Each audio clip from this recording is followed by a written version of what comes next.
co-chair of Chhaya Community Development Corporation.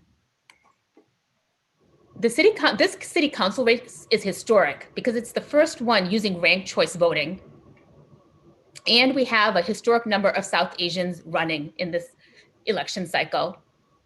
The South Asian population, especially the Bangladeshi population, has grown in this district substantially over the last 10 years. And Chhaya has been organizing tenants in this district for over 20 years.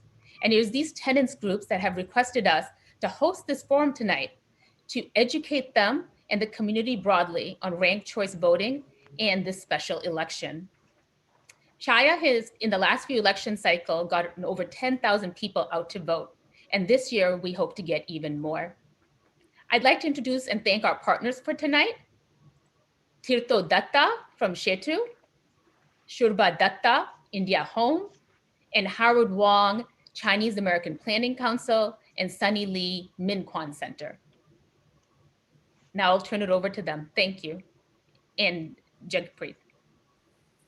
Thank you so much, Reshma. So we'd like to invite Shetu to say a few words. Thank you, Jagpreet. Hello, everyone. My name is Tirtho. I'm the program coordinator at Shetu Inc.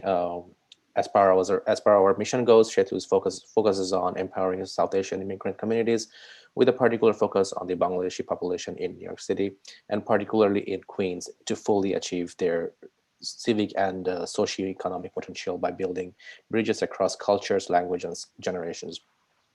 Our programs include civic engagement, such as voter education, voter registration drives. We also participate in census, as well as participatory budgeting. We also have workforce development program, as well as health and family education program, through which we conducted hundreds of surveys in the neighborhoods such as Kensington and Jamaica. This community survey data research would inform priority programs to be offered by Shetu to Bangladeshi older adults in the neighborhoods in the months to come. If you would like to learn more about our programs, please visit shetunyc.org, or you can always call between 10 a.m. to 6 p.m. from Monday through Friday at 718-635-3126. Thank you.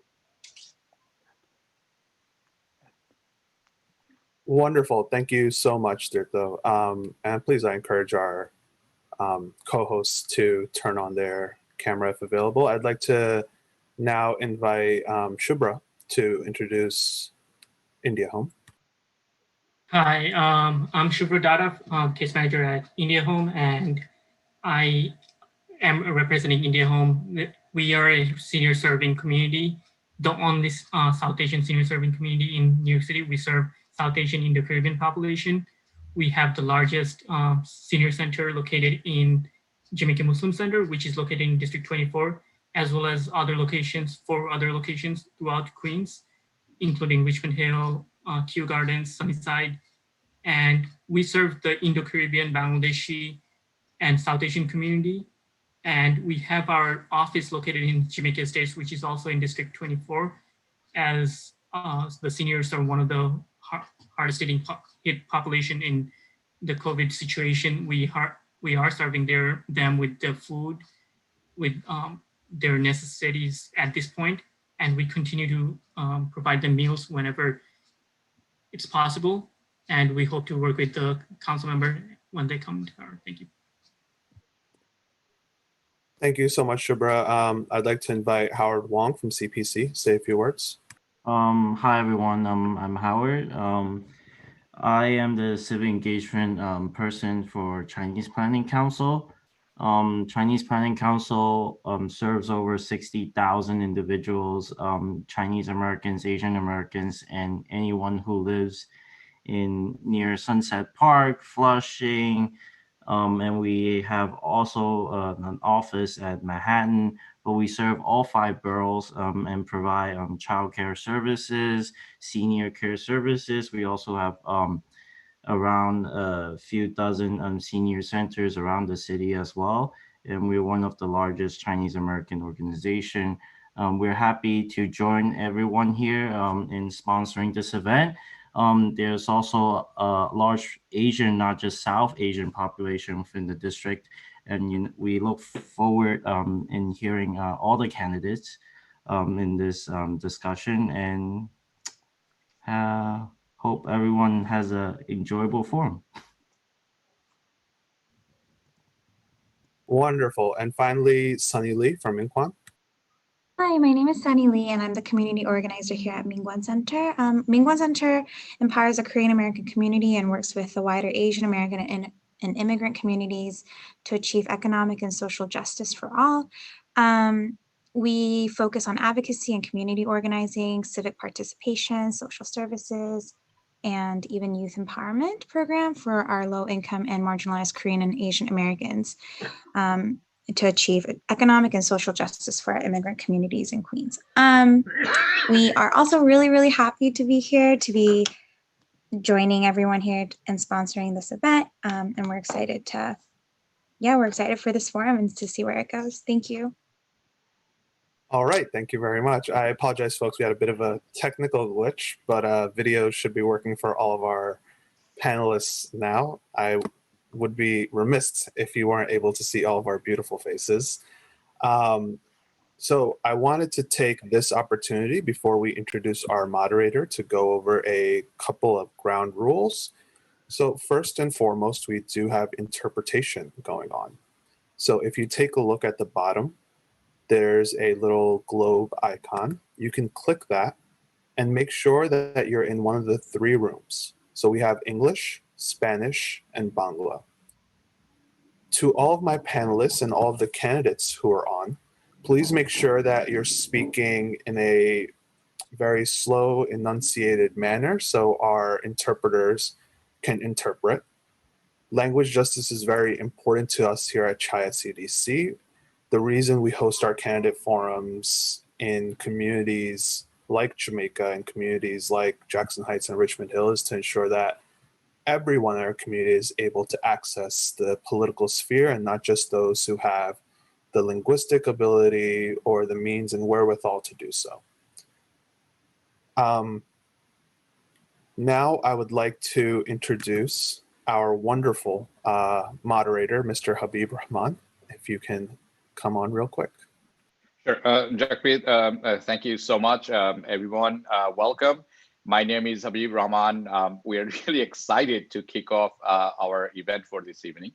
As you all know, we have great candidate forum lined up with amazing candidates who are running for New York City Council District 24 seat. This election especially is special because this is the first election, or the first election in all New York City that features ranked choice voting. The process to rank your choice up to 5 candidates. We wanted to spend some time to teach all of you, including us, our community members, how to vote with ranked choice voting. So here to give you a short presentation and training from Chhaya CDC lead organizer, Jacqueline Singh, please. Wonderful, thank you, Habib. Please bear with me while I share our presentation.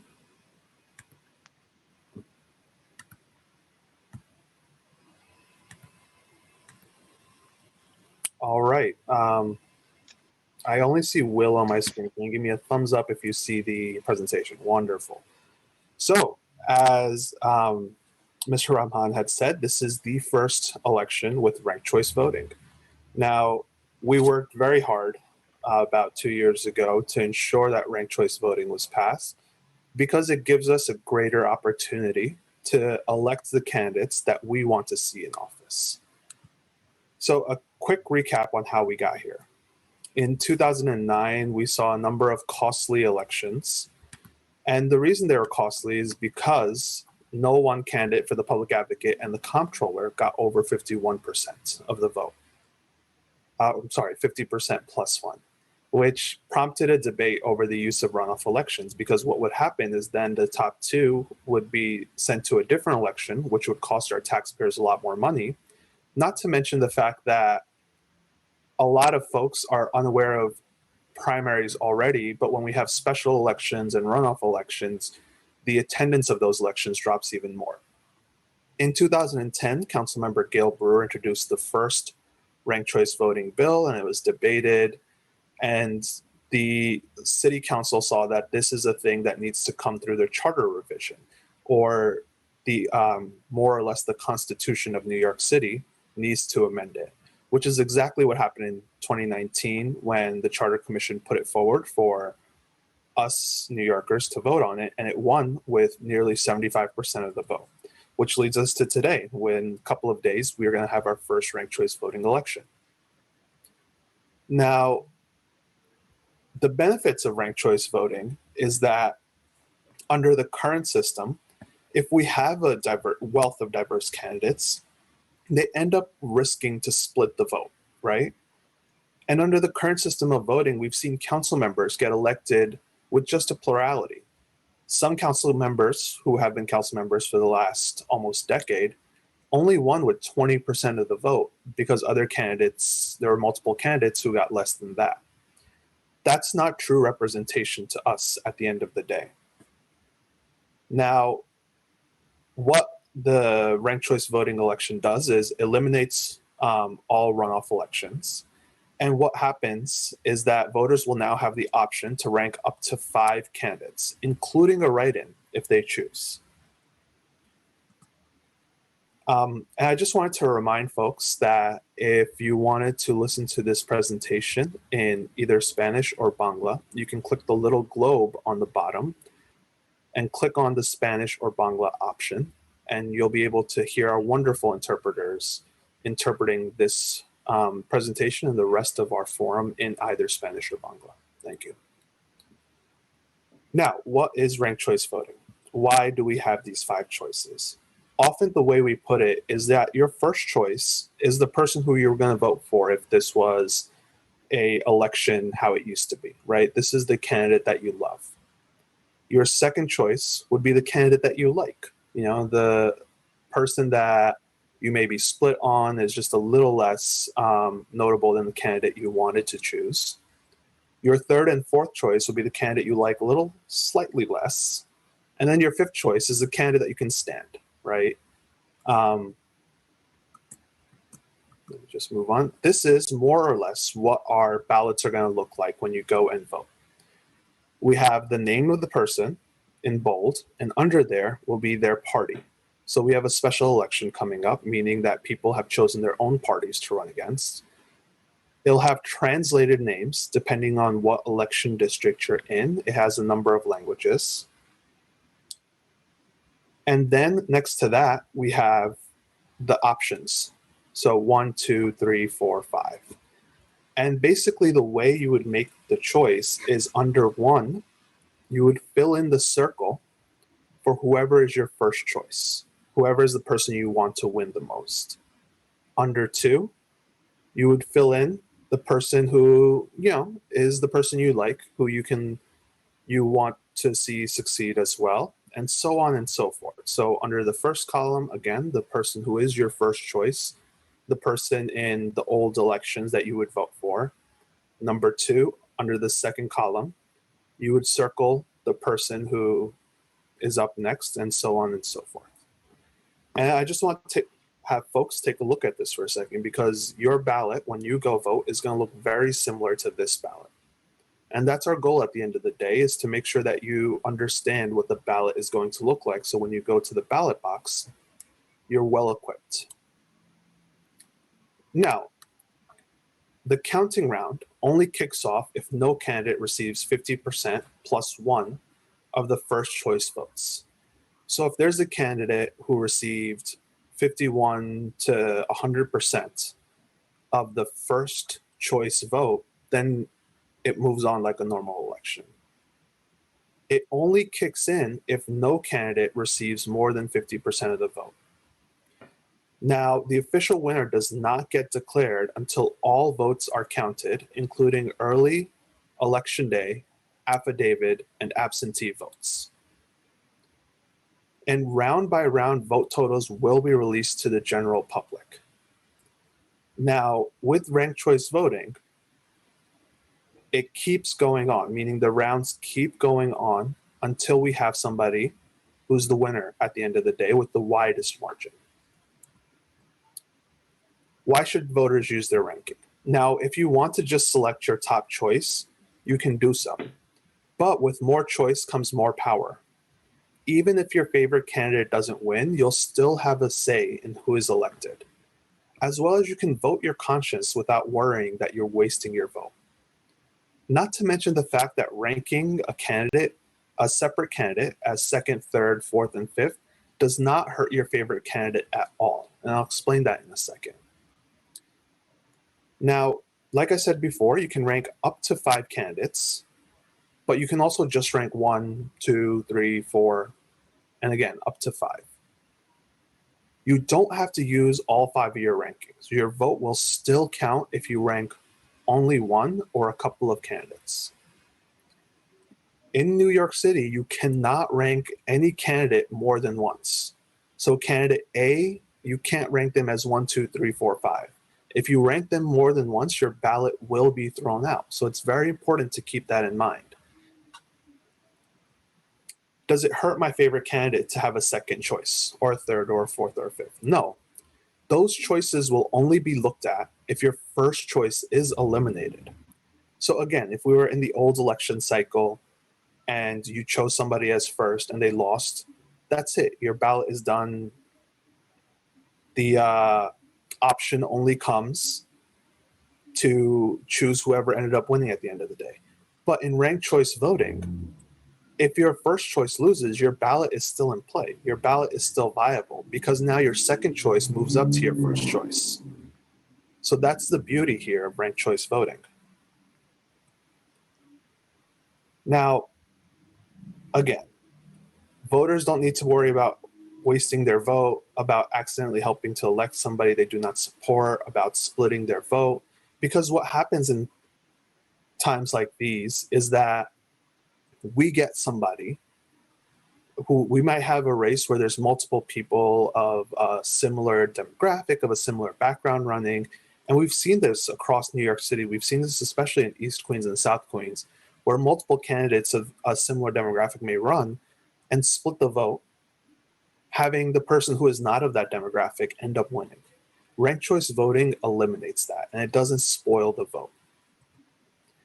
For more information about ranked choice voting, you can visit our partners at rankthevotenyc.org. Thank you. And really quickly, I want to turn it over to Tirtho to explain how to get to the Bangla interpretation. Tirtho? Thank you Japrit. আসসালামু আলাইকুম সবাইকে। আপনারা যদি জুমে এখন আছেন তো আপনাদের জুমের নিচে দেখেন একটা গ্লোবের মতো একটা চিহ্ন আছে, ওখানে লেখা আছে যে ইংলিশ। আপনি যদি ওখানে ক্লিক করে যান আপনি ওখানে বিভিন্ন ভাষা দেখতে পাবেন। আপনি যদি বাংলাতে ক্লিক করেন তাহলে আপনি বাংলাতে শুনতে পাবেন। ধন্যবাদ। Thank you, Tirtho. And Irene, would you be able to come back into the English room real quick to explain to folks how they can get into the Spanish room?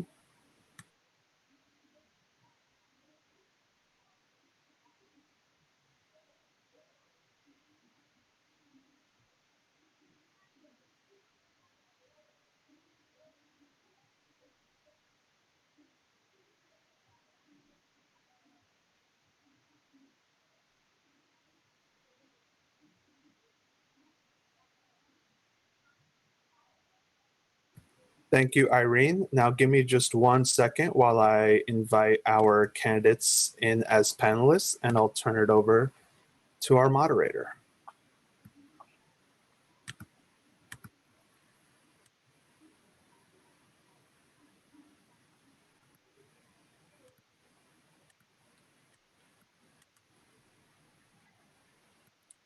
And at this point, I would also like to make the announcement that unfortunately, Mr. James Gennaro has dropped out of our forum at the last minute, just emailed us about an hour and a half ago to let us know that he will not be able to make it, which is unfortunate. We were hoping to have the opportunity to have all of the participants to be able to speak to our very diverse South Asian, Spanish speaking, and various communities that have showed up to the forum.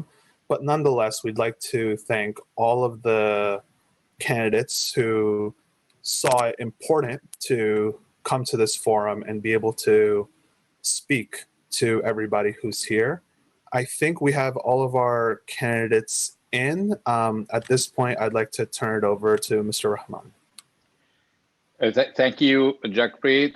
This was one of the most comprehensive ranked choice voting explanation I have heard. So I really appreciate that. Thank you. And people who are watching it in English, obviously they got it.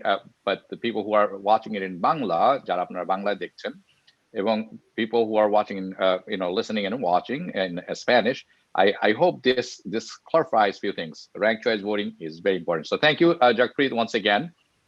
It is so important that everyone is familiar with this new process before they go cast their ballot.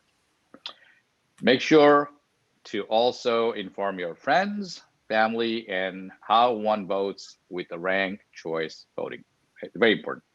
Now, to our main event, the candidate forum. We invited, as you were listening to Jagpreet seconds ago, we invited 8 candidates, but 5 are participating today. As we are disappointed, just what we heard now. We are excited to offer this candidate forum with all our partners. As Jagpreet mentioned earlier, this candidate forum is being interpreted in many languages. I ask our candidates all keep this in mind and speak slowly and clearly so we can interpret it adequately. So please, this candidate forum will feature 4 portions, and this is our main event. So first, each candidate will get 1 minute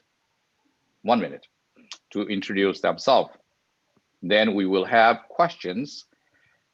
Our sponsor organizations will ask. All of them are expert in their respective fields. So it should be exciting. Candidates will have 1 minute and 15 seconds to answer those questions. There will be no back and forth, no arguments on this. Next, we will have a lightning round questions. Candidates will respond with short answers. Moving on, we will take a few questions from audiences. Candidates will have 1 minute, 15 seconds again to respond. Audience member, you can submit your questions to the host through chat. You have until the beginning of the lightning round to do so. Please, I would encourage participate in this questioning. If we have time, we will move on to the final surprise round. Yes, surprise round. And finally, we will close off with closing statement for 1 minute from all the candidates. Please take a look at your screen. There is a timekeeper, so we're keeping eye on the time. We have a lot to cover today to get through. We need to stick to time. After your first warning, and these are the rules, after your first warning, we will mute you and move on to the next candidate or question. Multiple interruption or infractions will get you muted for the next round. And nobody wants to do that because we want to listen to you guys. So please stick to your time.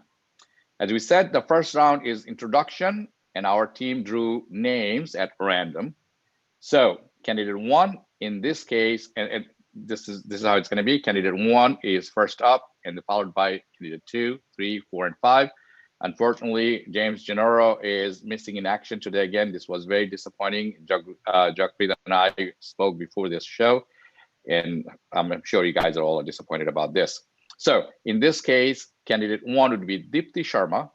Are you ready? Your time starts now. Hi, namaste, salam alaikum. I am Deepti Sharma, and I am running for city council because I want to build a better Queens. I'm a mom of 2 and a lifelong resident of District 24. I grew up on 155th Street near Queens College and went to PS 201 up the block where my son now attends remotely. I'm a small business owner and an activist. My daily struggles are the same as my neighbors, so I understand why they lay awake at night.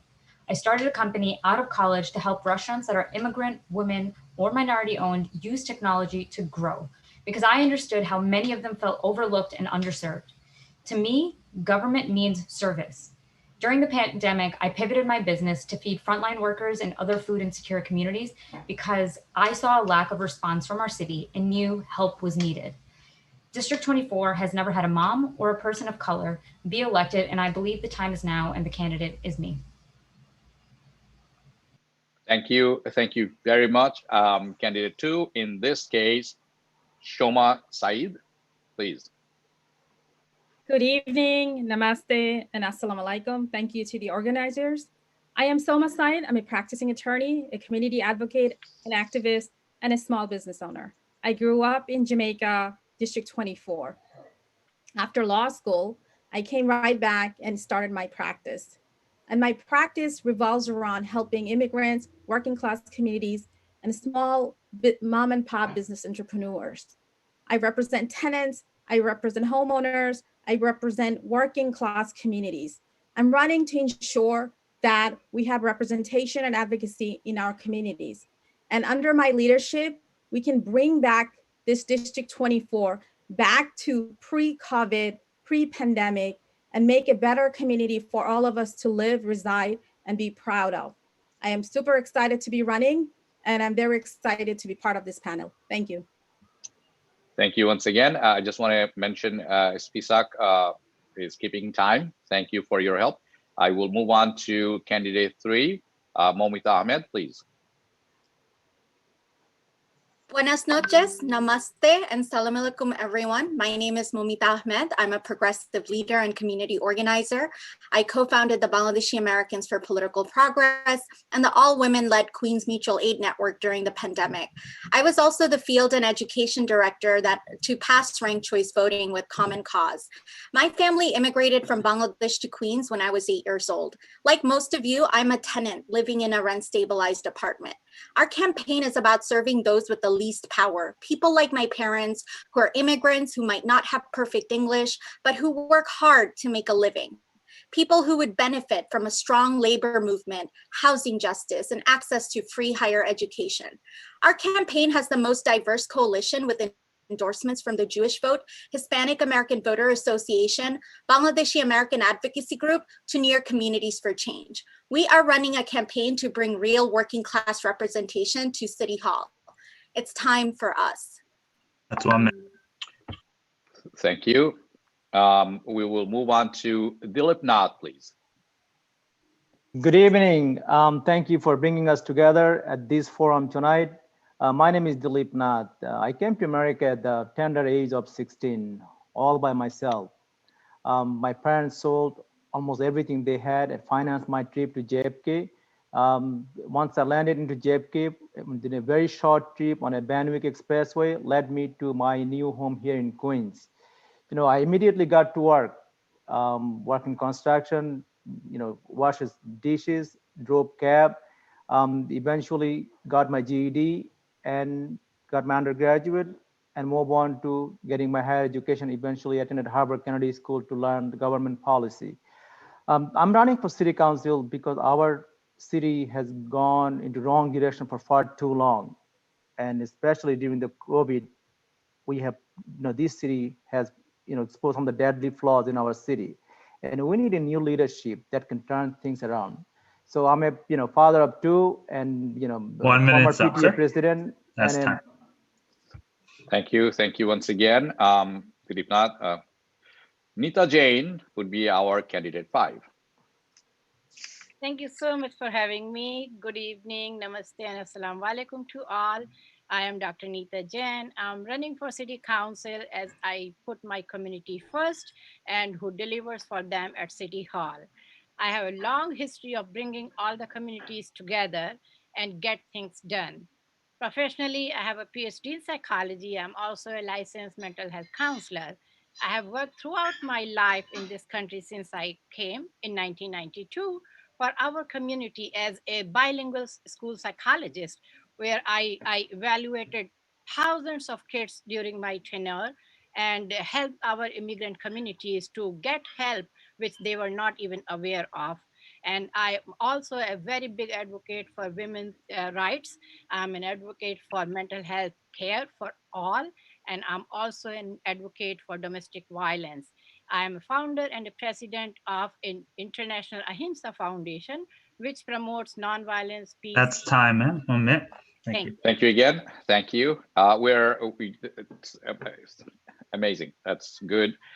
Thank you, everyone. Our next round is questions from our event sponsors. As a reminder, you will have 1 minute and 15 seconds again to respond to these questions. Our first question is being asked by Tirtho Datta from Shetu. Please. Thank you, Mr. Habib. So my question would be, overall workforce development programs are very limited in our city and do not fully serve the needs of the immigrant communities, specifically within the South Asian communities.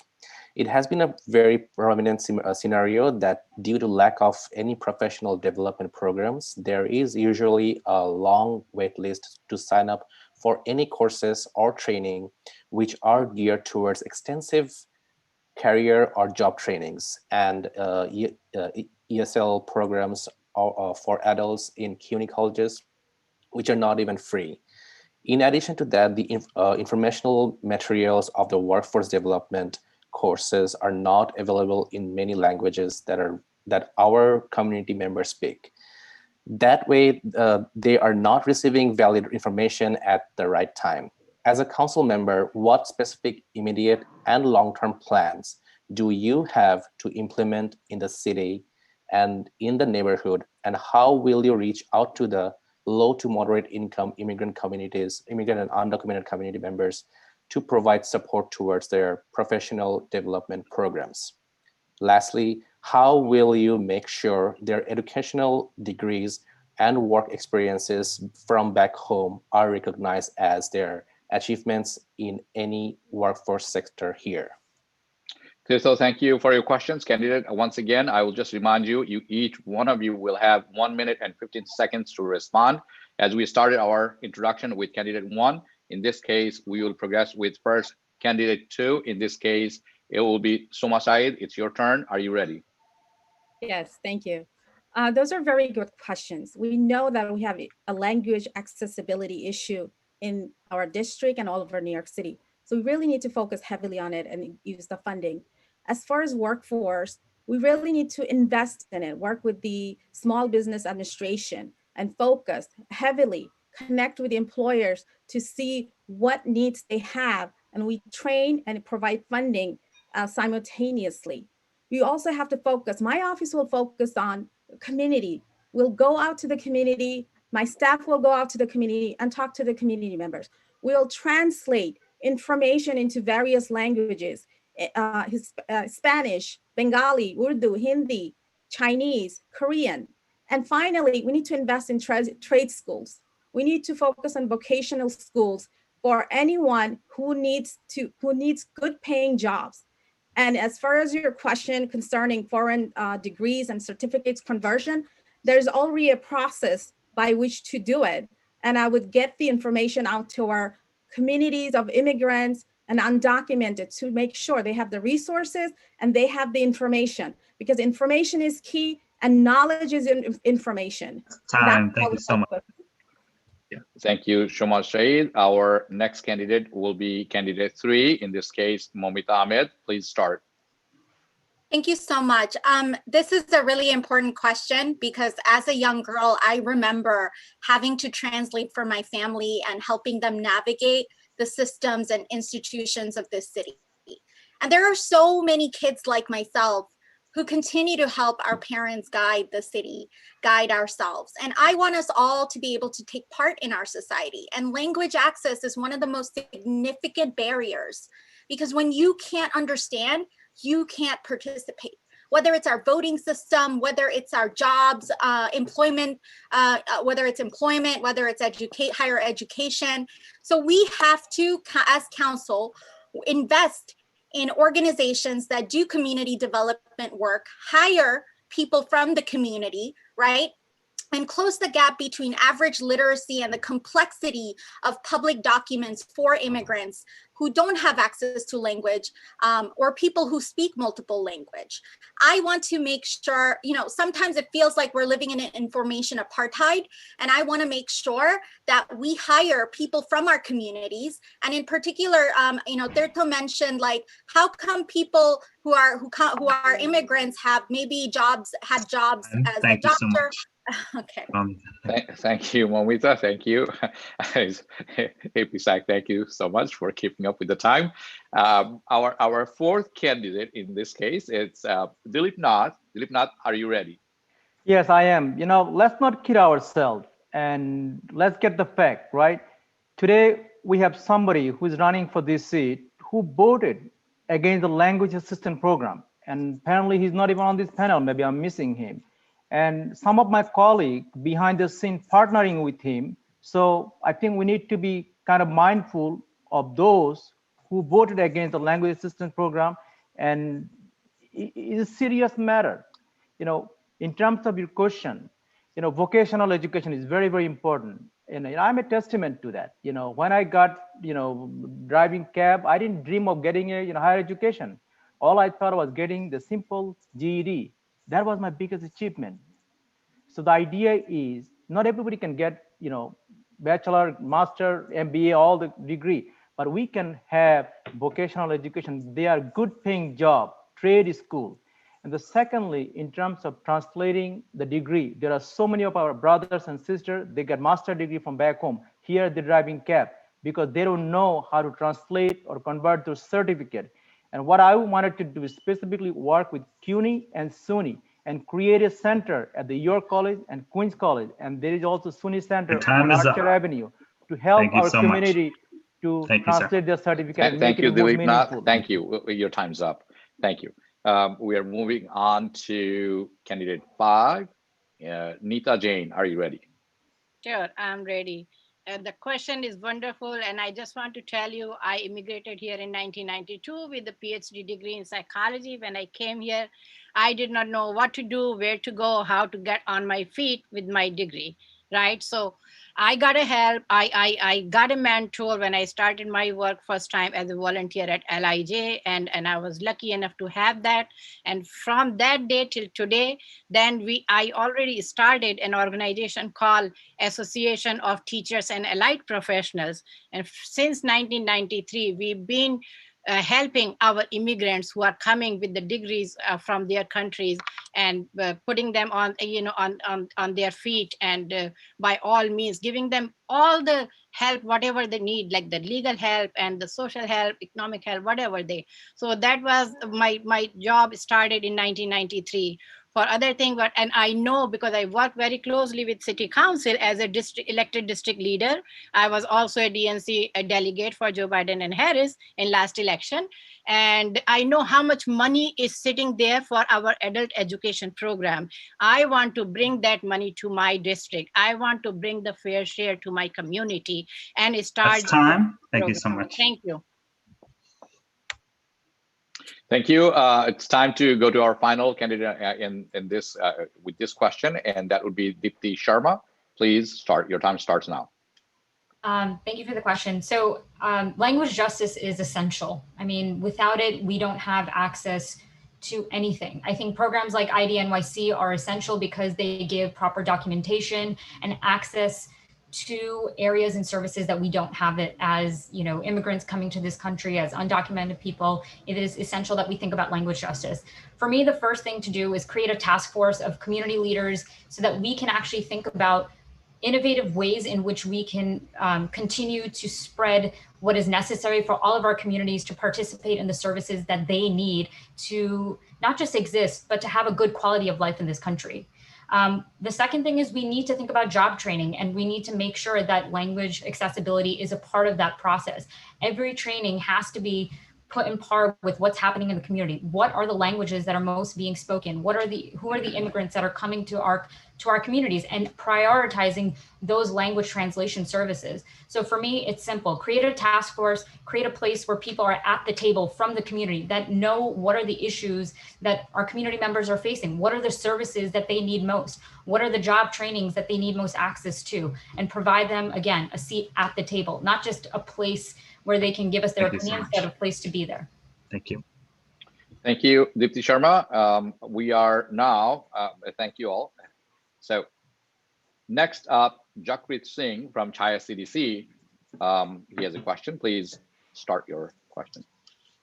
Wonderful. Thank you very much, Abibai. It's not easy for a first-time homebuyer in New York City to buy a home in their own community. Too many homes are being bought up by investors or corporations looking to flip them for profit, often outbidding actual first-time homebuyers. If a first-time homebuyer buys a home and then wants to convert a basement, they can't. If they want to add a second family onto their home, their taxes are raised to insurmountable levels. What programs, initiatives, or bills would you propose to assist first-time homebuyers? Thank you, Jacqueline. We will start with candidate 3. In this case, Momita Ahmed, you may start. Thank you so much for that question. It was the small immigrant homeowner who took our family in and allowed us to pay a little less than what somebody else would pay to stay in their house. So we really need to make sure that we legalize basements and not punish small homeowners. During this pandemic, homeowners suffered greatly, and we need to make sure that they get relief. And we need to work with state legislators to tax the rich and make sure there's funding to give a stipend to homeowners so that they're able to pay their mortgage. And so the tenants that live with them, right, that they have the ability to pay their rent. So these are really, really important issues that we all have to work to fight, because we are living in an extraordinary moment where something like a pandemic has never happened. And so we really need to all work together to bring relief to our homeowners. Thank you so much. We are moving on to candidate 4, Dilip Nath, please. So first, and this is a very important question. First of all, I bought a home when I was 24, and that same house price today it gone into 4 times. I cannot imagine how anyone can afford to buy a home today. And part of the problem is our developer. And by the way, I have not taken a single dime from the developer, because what we have seen heavily in the new immigrant community, they inflating the price and they're doing all kind of crazy stuff. So we need to be careful about those developers. And secondly, we need to make mortgage easy for the first-time home buyer. Make Fannie Mae and Fannie Mae to provide the loan to the first-time home buyer, and also suspend the tax at least for 1 year for the first-time home buyer, so they can afford to buy a home. And most importantly, we need to really, look for the artificially inflated pricing, especially in the new American community. And these are group of developers. They are the one who actually competing the price among themselves and buying and selling within them, and really making the price completely unaffordable for our community.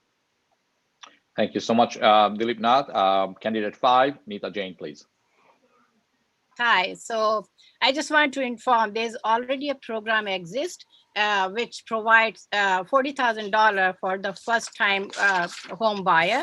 And I want to make sure once I get into the council that this program should exist for our future home buyers, and it should be extended more, and there should be some more educational programs also to be funded by the city council, so we can encourage and motivate more new home buyers, especially from our immigrant community. So they should be educated that how to get it, where to get it, and how to fund it. So that is my plan. Thank you so much, Neeta Jain. We are moving on to candidate 1, number 1, Deepti Sharma, please. Hi, so I, absolutely think it's important to create, pathways for home ownership. My husband and I are constantly having to balance whether we can afford childcare and or move into a bigger place. And that's a real problem for a lot of working parents in this country, in this city, and in this district specifically. I think we need to think about, obviously working with state, think about property taxes and all of that, but we also need to think about how do we create access to capital, right? Thinking about creating a New York City public bank where we can actually provide capital that goes to a more diverse group of people. When people want to start, people of color, brown and black people want to start businesses or want to, buy homes, the number one problem is loans, is having access to capital. So if we create a community bank that provides the ability to service the people of the community, the people that normally don't get the loans on a first try, I think that's one of the most important things to also think about and implement. Thank you, Diti Sharma. And that brings to a different question. Wonderful. We are moving on to Sandra from. I didn't get to answer it. Oh, I'm sorry. My apology. My apology. I take that back. See, I'm just missing. I was thinking I'm missing somebody. That brings us to our last candidate on this topic, candidate number 2, Soma Shahid. I'm sorry. Please start. So we need to provide resources to first-time home buyers about SONIMA loan, also FHA loan. We need to assist with homeowners with maybe improving their credit score. We need to make sure that since 2002, property taxes have increased almost 18%. When I get to city council, I'm pledging not to increase property taxes on owner-occupied 1 to 3 homes. We need to do Know Your Rights seminar about how to purchase and also how to spot predatory lending. And we need to make sure that our communities and people who live in this community have access to capital, resources, and make sure they are not put out of the market to be a homeowner, because this is the American dream and everybody dreams of owning a home and raising their families. So we need to push this strongly. When I get to city council, it's going to be my top priority.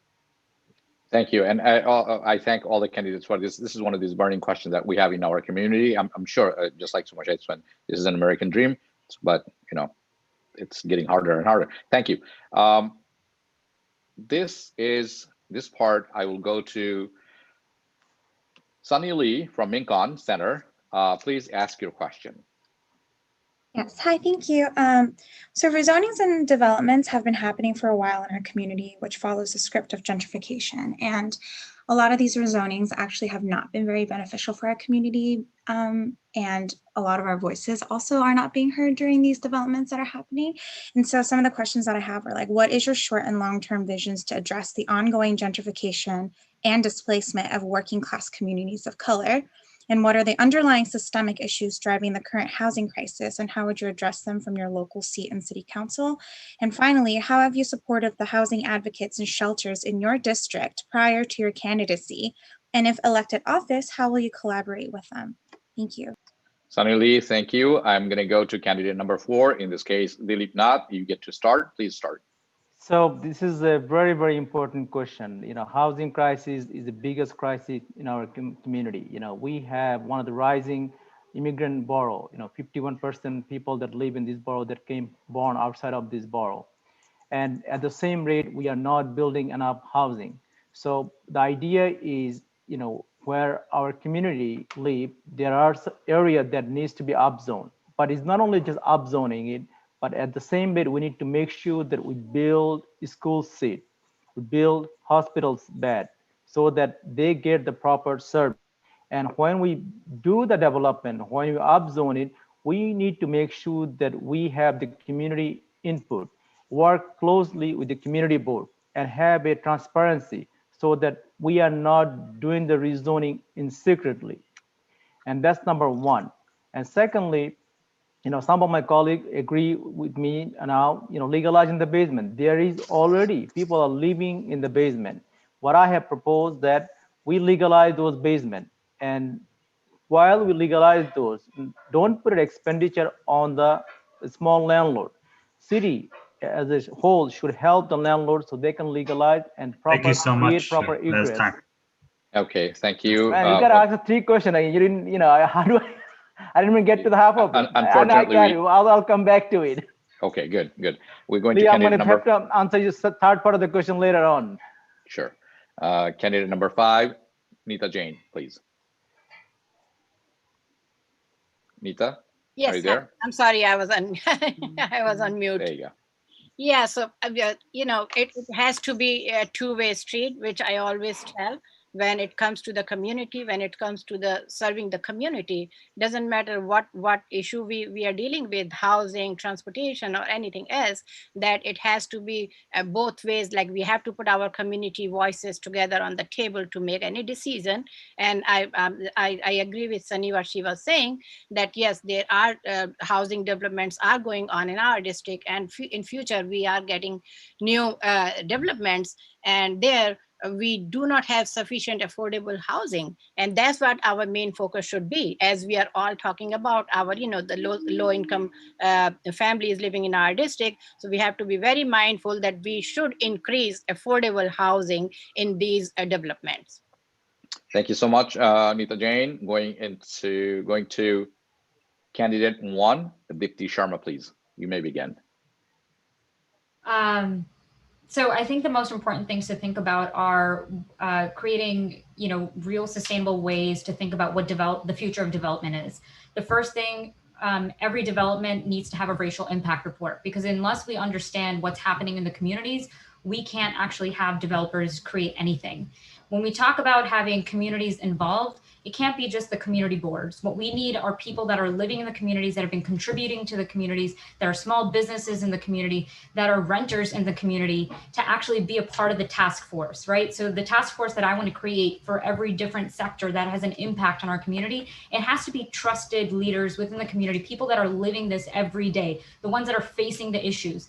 The third thing that I think is really important to think about is the AMI, the average median income. Right now, the average median income is being, you know, it's the same across the board everywhere. We need to relook at the structures that are constantly, when we talk about affordable housing in, you know, in the part of Queens that we're running in is very different than what the affordable housing in Midtown Manhattan looks like. So when you think about what average median income means, you have to calculate those units accordingly to what the average incomes are in people in these neighborhoods. We can't keep gentrifying, displacing people. Thank you, Dipti Sharma. Thank you very much. I'm going to move on to candidate number 2, Shoma Shahid. You may begin. So again, it comes to getting communities involved and the people who live in the community. We got to give the community a stake in the ULURP process. They have to have a say in how the lands are developed. We have to make sure affordable housing is really affordable. What it means is the average median income in New York City, they use the income from Long Island, Westchester, and it's not really average. So we really need to focus on that. We also need to focus on environmental assessment reports, not only racial impact reports, because we need to think about our environment and the planet. And more importantly, the existing organizations that we have, including the sponsors and the organizers here tonight, they know what's happening in the communities. Their voices are important. They should be part of the conversations and dialogues. And when I get to city council and even before, I'm going to be working with everyone because I want their inputs. And they have the information and I want to hear from them, and they will be part of the dialogue.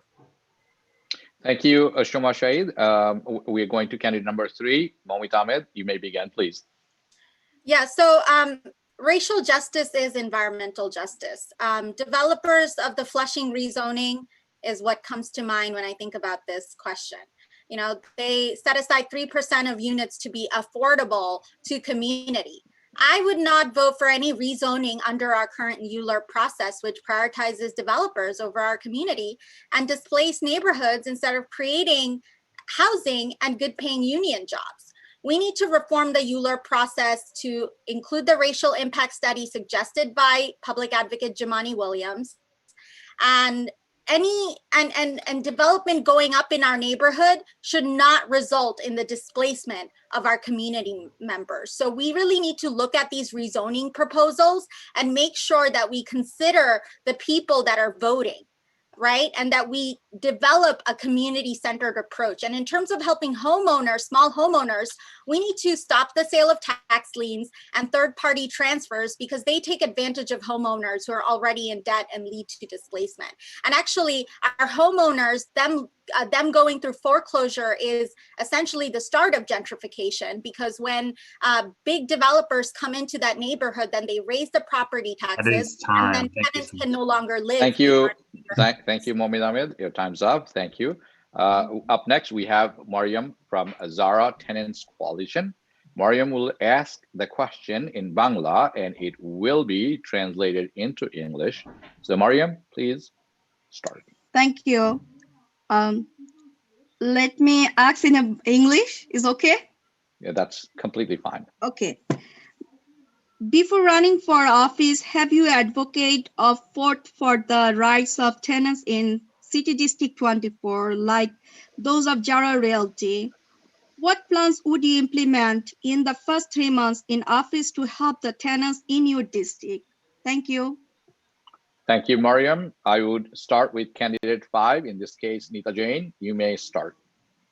Hi, so this is a very good question, but you know, I as a district leader, I have 2 different council districts where I serve. I have council district 20 and I have council district 24, but I did help tenants in district 20, which they were facing so many difficulties with their apartments allotments with the government, and the cases were pending for 7 years, and I got it done in 3 months with the help of our elected officials who I work with very closely. And I'm still working on a couple of other tenants, helping them who are living in the basement. As I want to go back, like basement legalization is very good for small, homeowners, but we still have to make sure that the basements have proper ventilation, basement have proper lights. It has to have living conditions. So I'm definitely working with my community for a long time and helping them. Thank you, thank you, Nita Jain. I will move on to candidate 1, in this case, Dipti Sharma, please.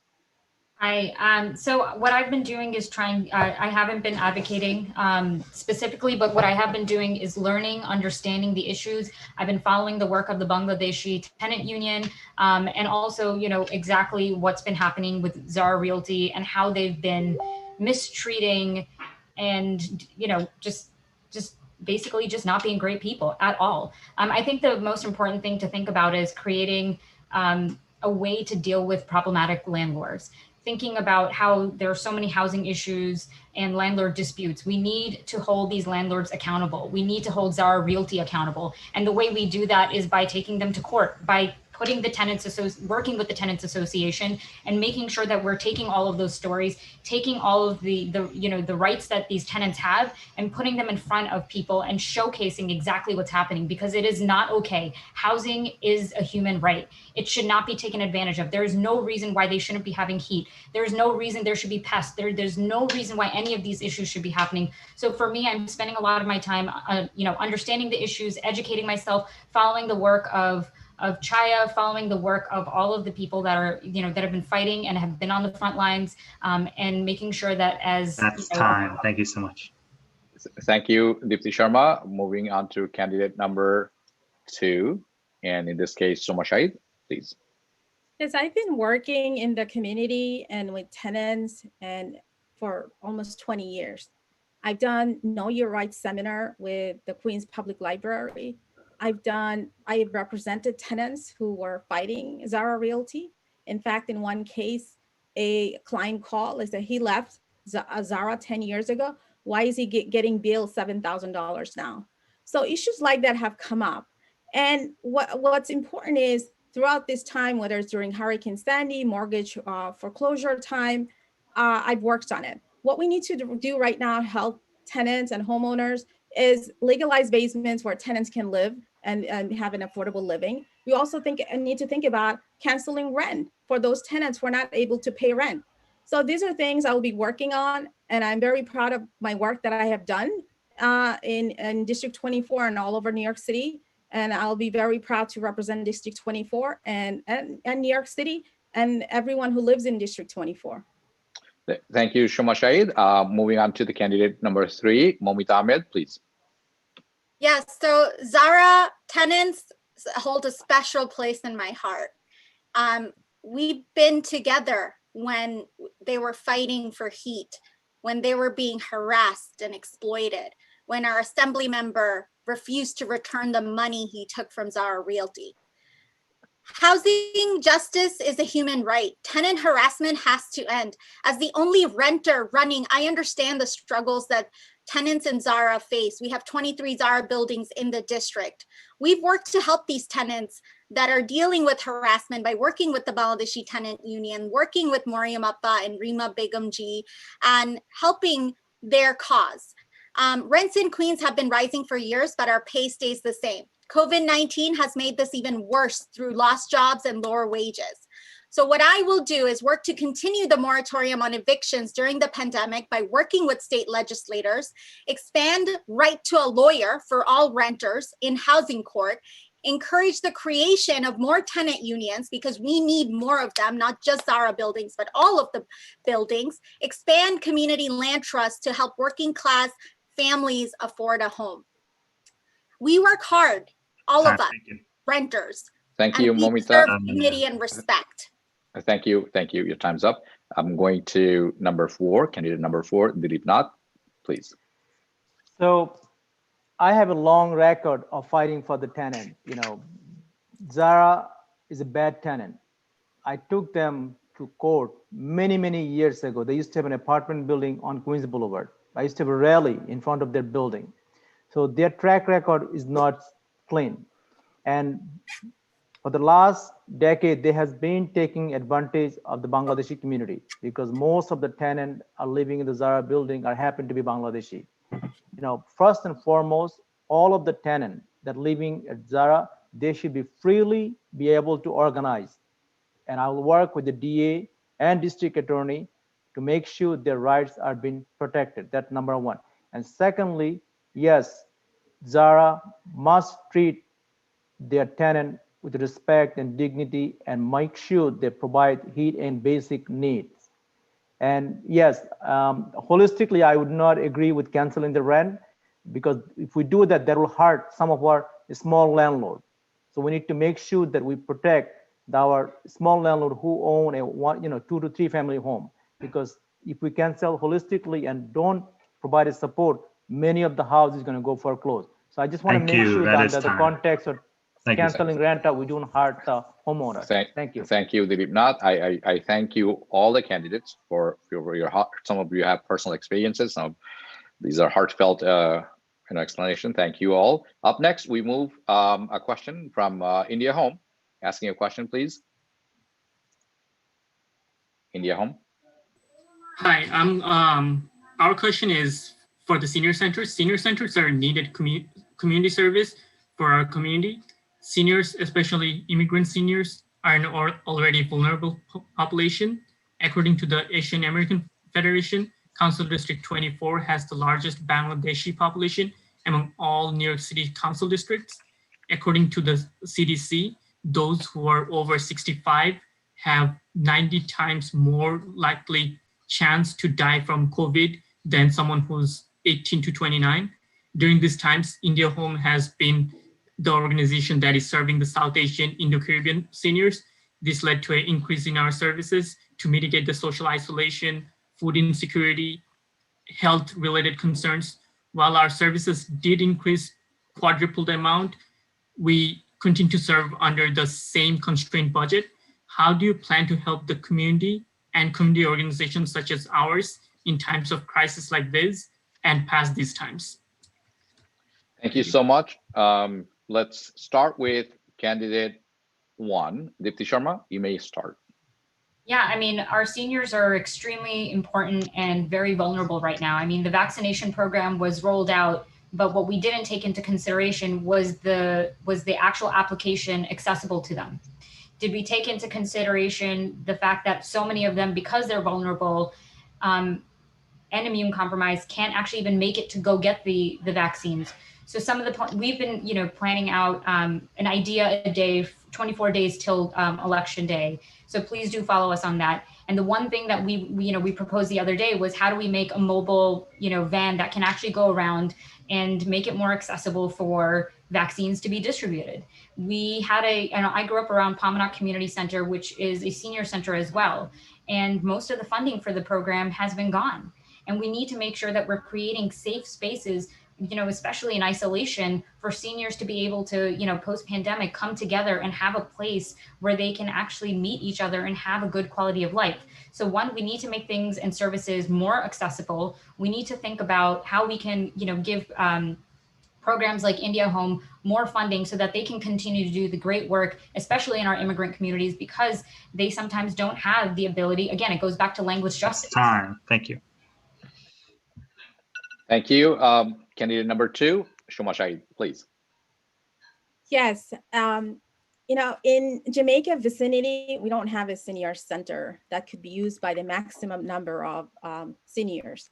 We don't have youth center. So when I'm promising to bring senior center and youth center in Jamaica vicinity because these are really and badly needed. There's discretionary funds that each city council member has. And our district, District 24, has about $750,000. Those funds need to be equitably distributed in communities that really need them. And as far as COVID-19 is concerned, there are like 7 million people right now are eligible to take COVID-19 vaccine, but New York State is only getting about 300,000. So we need to make sure all of our seniors who are 65 and older, they get the vaccine they need. And we need to make sure we are providing information. One of the things that I've noticed, it's so hard to get information on COVID-19 vaccine. And now they're putting up Citi Field as the big place where you can get the vaccine. That should help.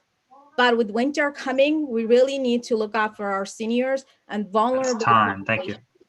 Thank you, Shuma Shahid. Candidate number 3, Momita Ahmed, please. আমাদের নানুরা দাদুরা খুব কষ্ট করে জীবন যাপন করতেছে. That means that our seniors are struggling right now with housing.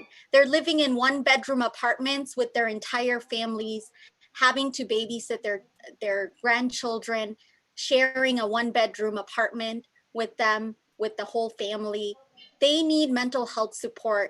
They need a space, a home away from home. And we don't have that for our seniors who are the most vulnerable in this district. We have a basement that gets $5,000 of discretionary funding, and that's it.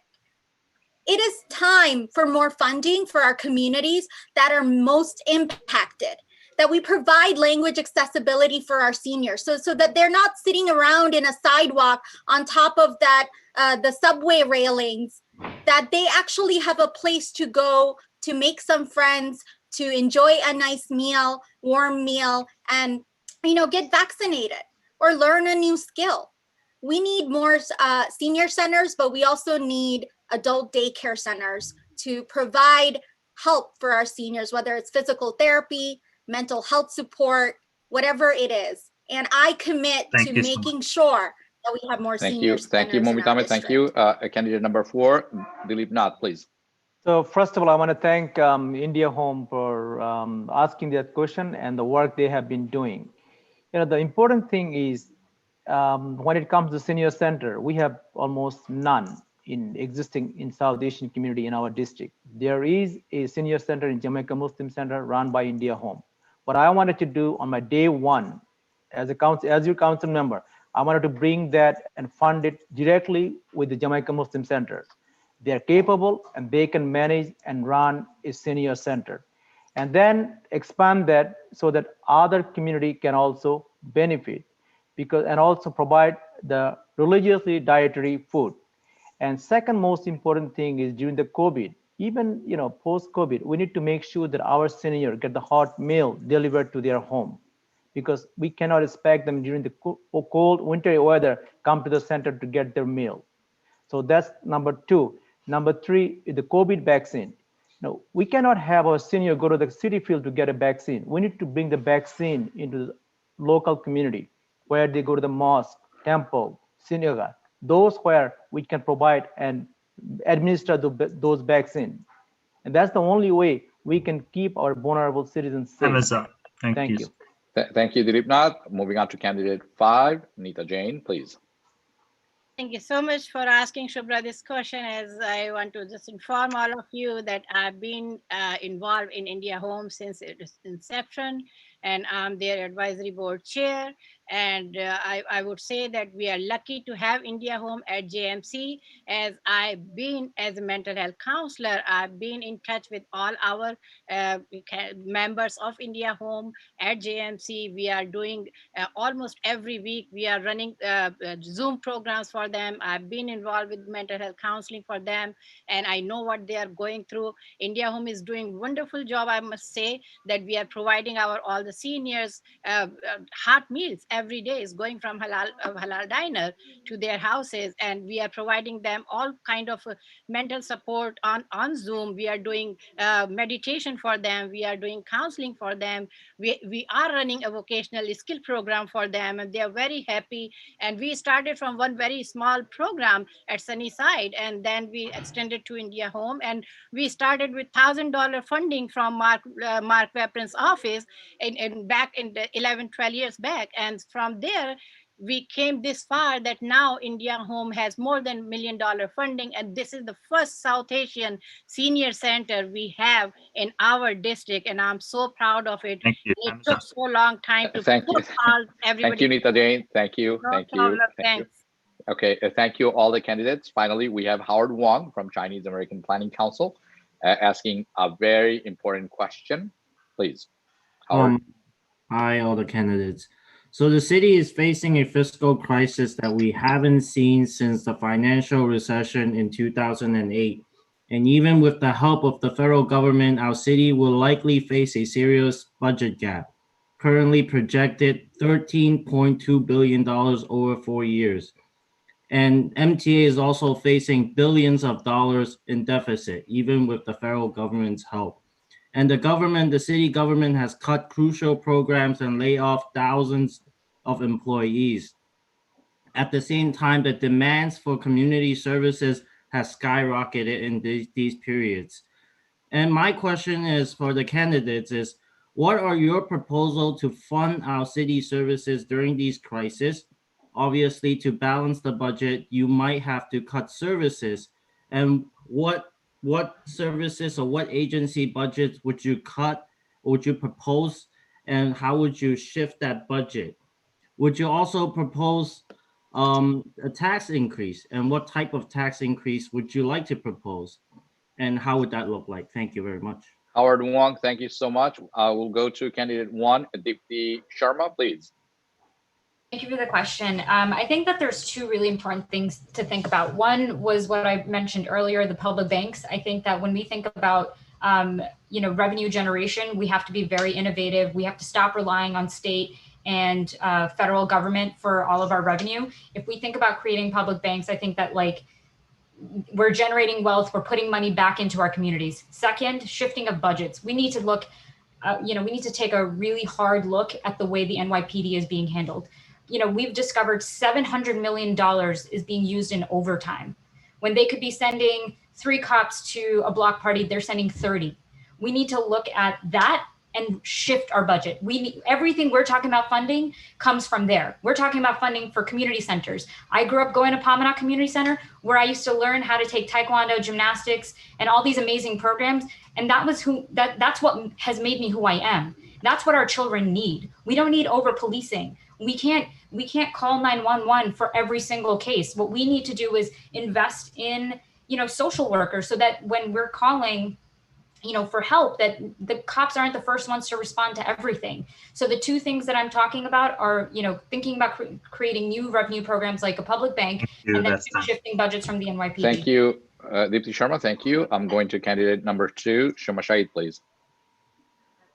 Yes, we are facing unprecedented fiscal crisis and issues. Firstly, we need the federal government to give us the funding. We need to push the federal government, the Biden administration, to provide the state funding, so we don't have to cut programs that help the working class communities, the moms, the businesses. We need to focus on that. We should not, first thing, we should not be focusing on cutting programs.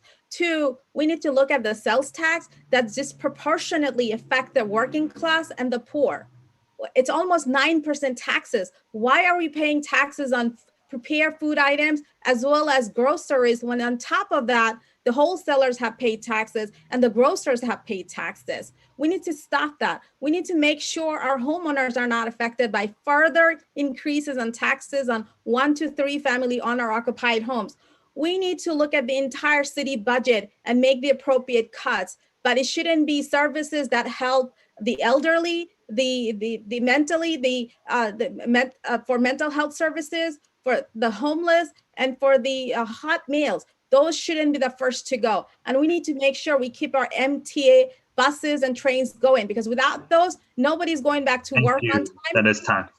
Thank you so much. Thank you, Shoma Shahid. Candidate 3, Momit Ahmed, please start. So in terms of revenue, we need to find ways to generate new revenue. You know, we need to work with state legislators to pass marijuana legalization. In terms of shifting budgets, the city spent $230 million in 2018 alone on lawsuits against the NYPD for misconduct. It's clear that we need to stop pumping billions into a policing system that's broken and plagued with lawsuits and human rights violations. This means shifting money from police into funding services in our community.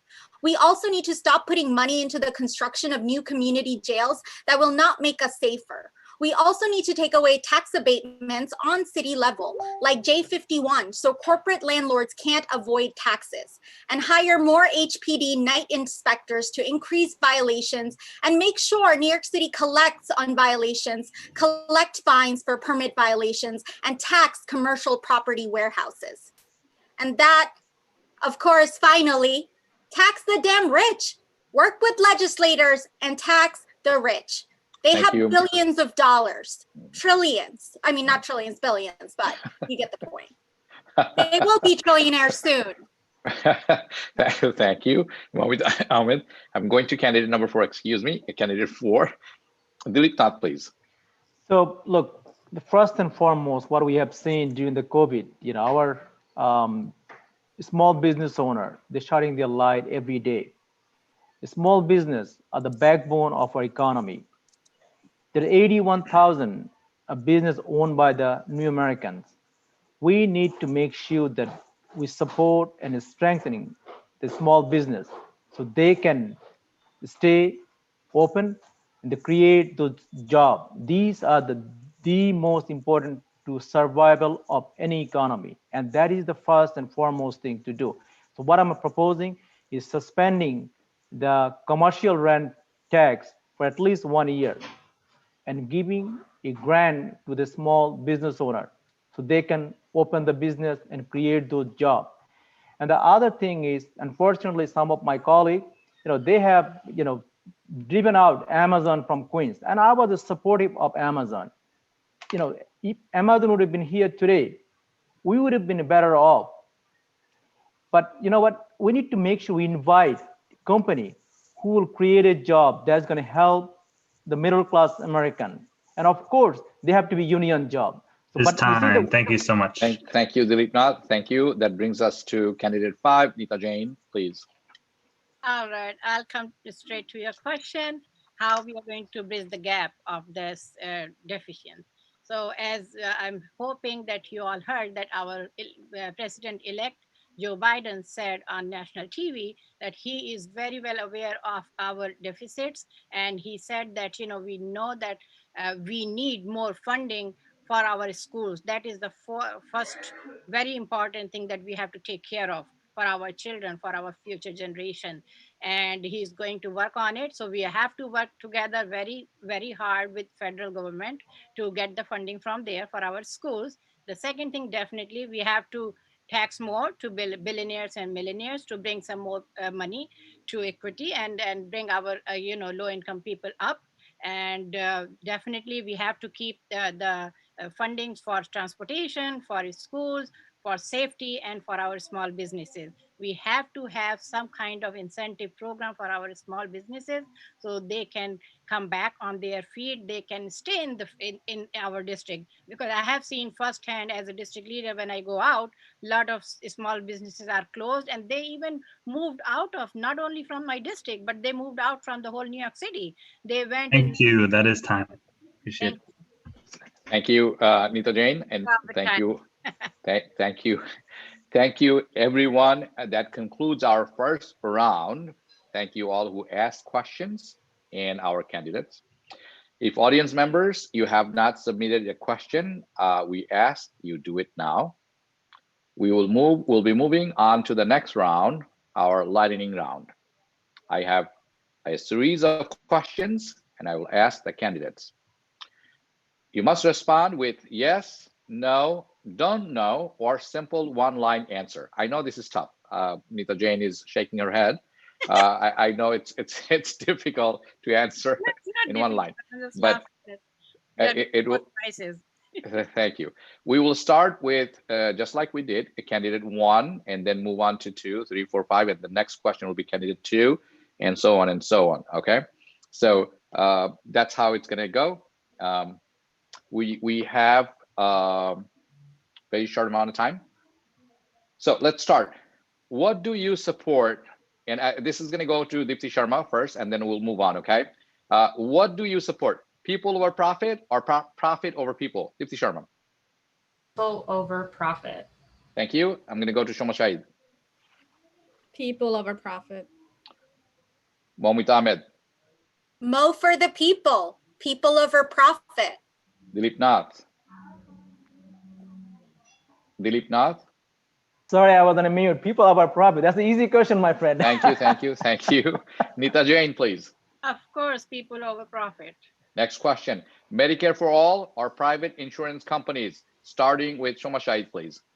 Medicare for all. Momita Ahmed. Medicare for all. Dilip Nath. Medicare for all.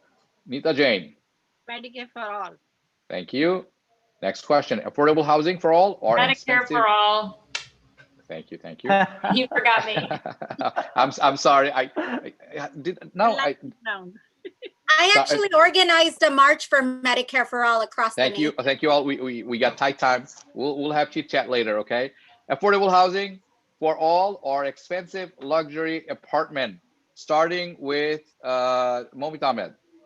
I think the term affordable housing I have a problem with, because affordable housing in city standards is not affordable. So I believe in available housing for all working class people.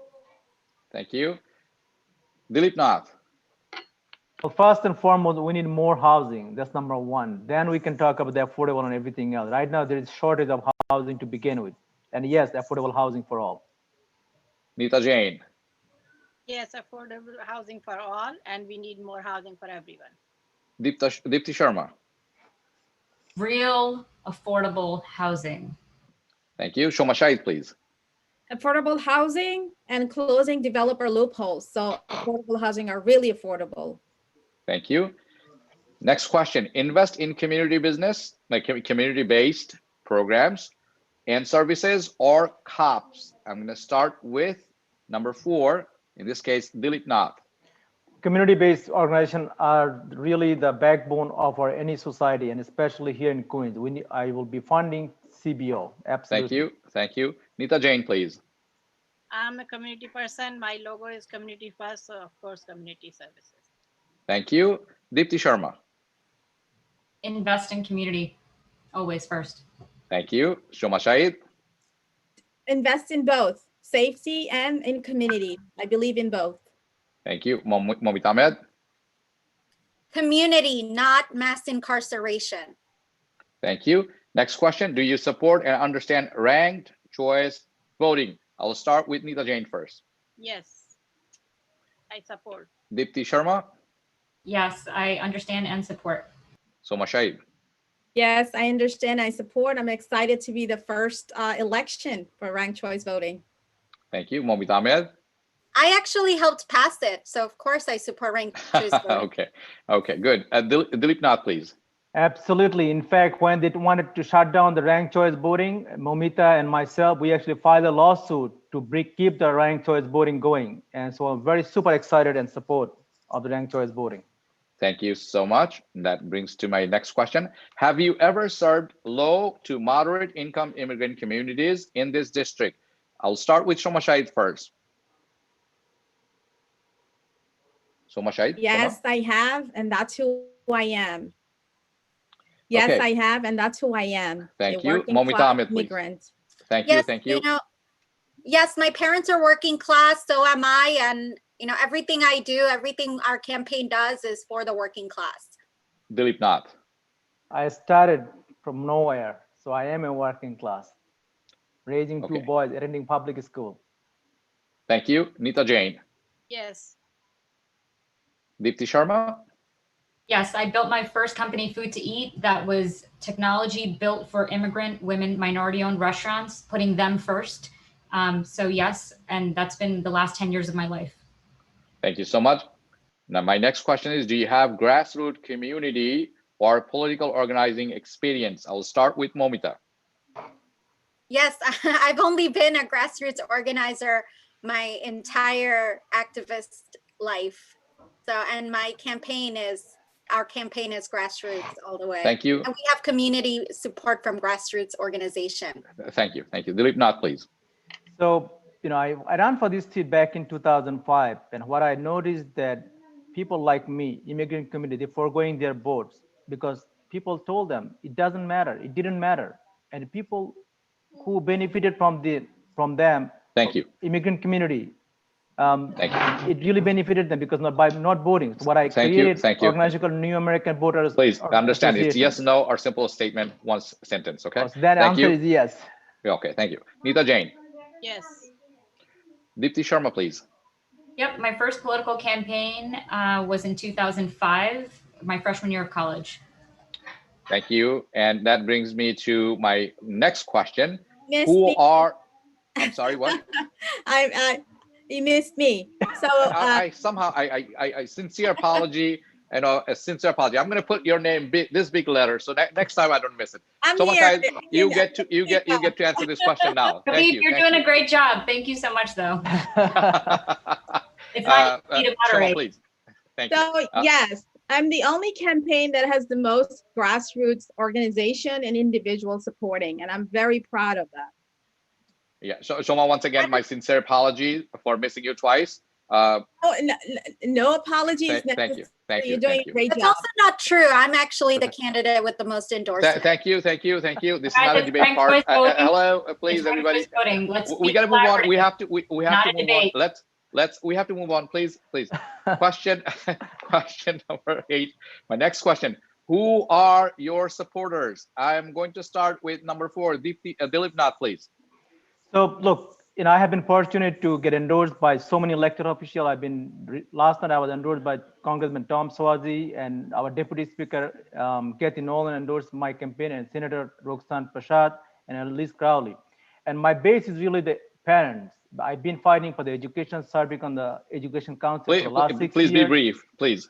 So these are my board, and in fact, community across. I have been working in civic and community board, school board. So my thank you. Nita Jain. My people, my community are my big supporter, and I've been endorsed by Congresswoman Kylie Maloney, Councilman Peter Ko, all top South Asian media. Thank you. Deepti Sharma, please. Sorry, I don't know where that's coming from. Not me. All of our donations came from people that live in New York, that are individuals. Not all of our donations came from New York, but no. Your supporters, not donations. I have a separate question for that. We'll get to it. Okay, your supporters. Yeah. I'm like, I don't even know what that means. Supporters are people of the community. We've been working with community leaders, working with Queens Community House at South Pamana Community Center, just focus on talking to voters and getting their support. Thank you. Shoma Shahid. See, I didn't miss it this time. Thank you.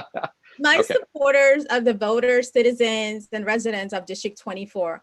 I am privileged to have the support of the South Asian Political Action Committee, the Bengal Democratic Club, former council member candidate Hetty Powell, and former Queens Borough President candidate Anthony Miranda, and there's so many others. Thank you. Thank you.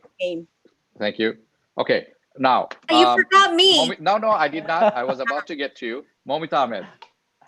Yeah, so I have the most diverse working class coalition. We have the endorsements of Bangladeshi American Advocacy Group, Hispanic American Voter Association, Muslim Democratic Club of New York, Asian American Chamber of Commerce, People for Bernie Sanders, Queen leaders like Ron Kim and Jimmy Van Bramer. Thank you. That's a long list. Thank you.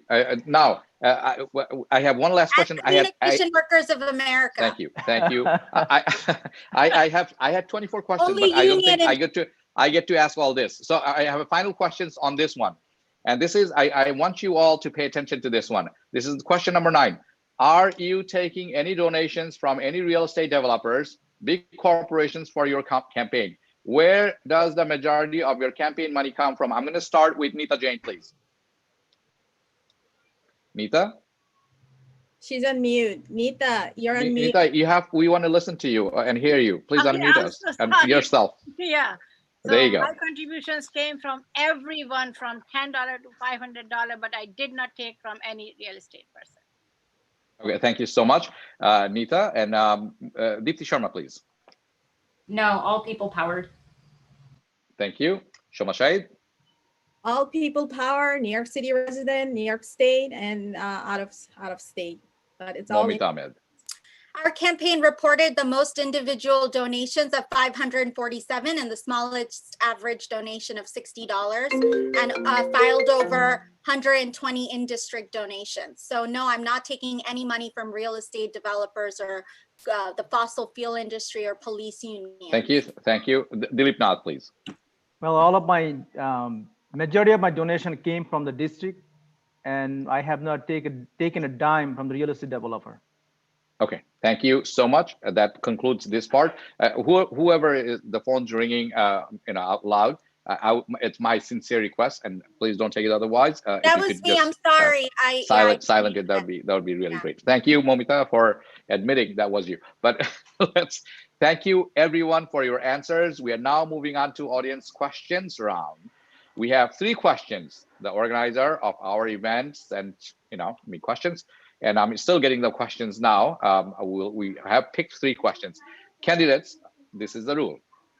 You will have 1 minute and 15 seconds to respond. So I suggest none of you repeat the question because you're gonna miss the time. For the first question, we'll start off with candidate 2, then 3, 4, 5, and 6. 6 is missing. James Gennaro missing in action completely. For the second question, we'll start with number 3 and so on. So I hope this is clear to you guys. I have the first question. First audience questions will be from Anna Hilarion. Let's start, please. Yes, hi. Landlords like Zara are still abusing tenants because the city laws about harassment and repairs are weak. The penalties are weak, and they are not even enforced. What would you do to enforce the laws and penalties to make sure tenants have a voice in that process? Thank you, Anna. I'm going to start with Shoma Shahid, please. First and foremost, we have to have very strict enforcement of the laws that exist.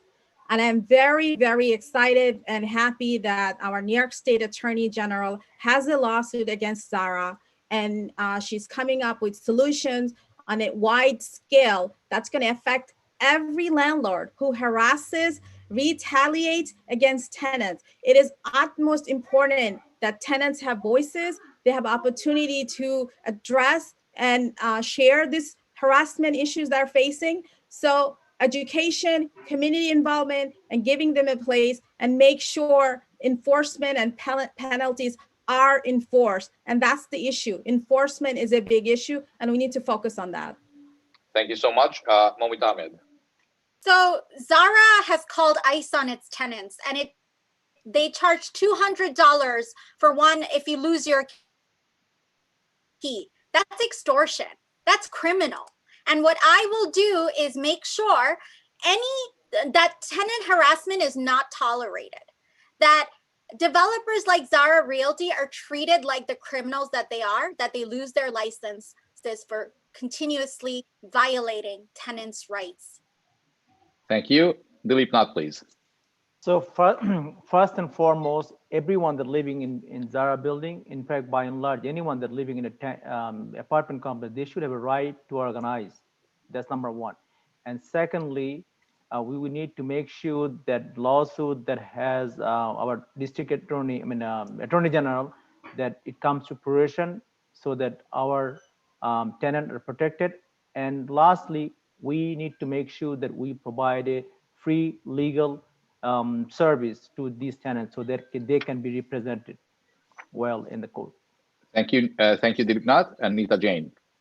Of course, I have a first-hand experience of all these things when I go out to meet my constituents as a district leader. And I must say that all these things, the making the laws and putting the penalties, everything is there, and we can enforce as much as we want the laws.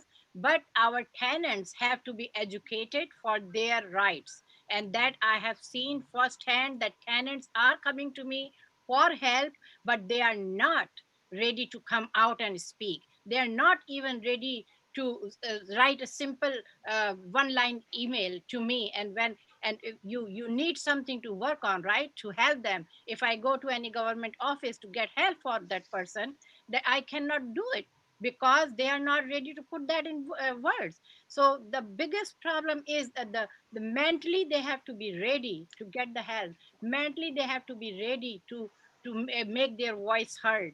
So that is a very big problem especially in our immigrant community. So I would rather say that before we are enforcing these rules and laws and things, we have to make our tenants educated on this, that what their rights are, without any phobia. As a psychologist, as a mental health counselor, I know what they go through. Neeta Jain, thank you. Dipti Sharma, please.